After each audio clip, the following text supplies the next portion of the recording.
There was nothing that I hated more as a child than going to my uncle's house for dinner. The dentist, doctor, babysitter, hardware store, grocery shopping, all the other things that kids didn't want to do or got bored of being at those places didn't bother me. But my uncle's place sucked. The food was bad, the Christian paraphernalia everywhere made me uncomfortable, and worst of all was my uncle's stuffed hyena head. On a trip to Africa, he did a bunch of big game hunting. The hyena head was one such trophy. It scared me so much. Its teeth were so sharp and giant, almost wet-looking in the fluorescent lighting.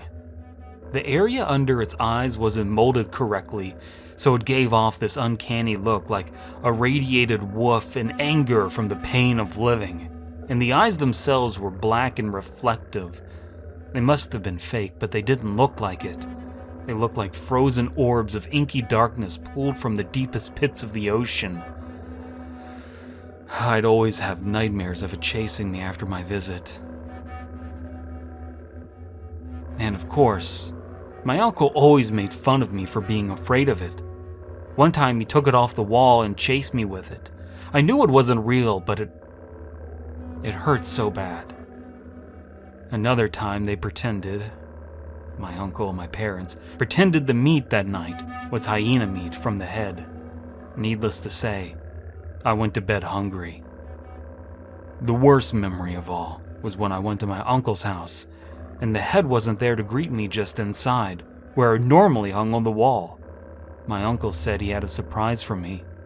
I told him I didn't want it, but he took me to the basement anyway. He had the head hung up and a hunting rifle. If you hate it so much, you can shoot it right between the eyes.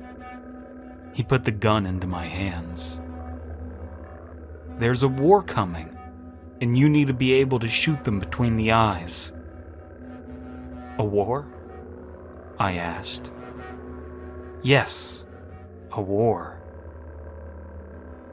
I broke down crying.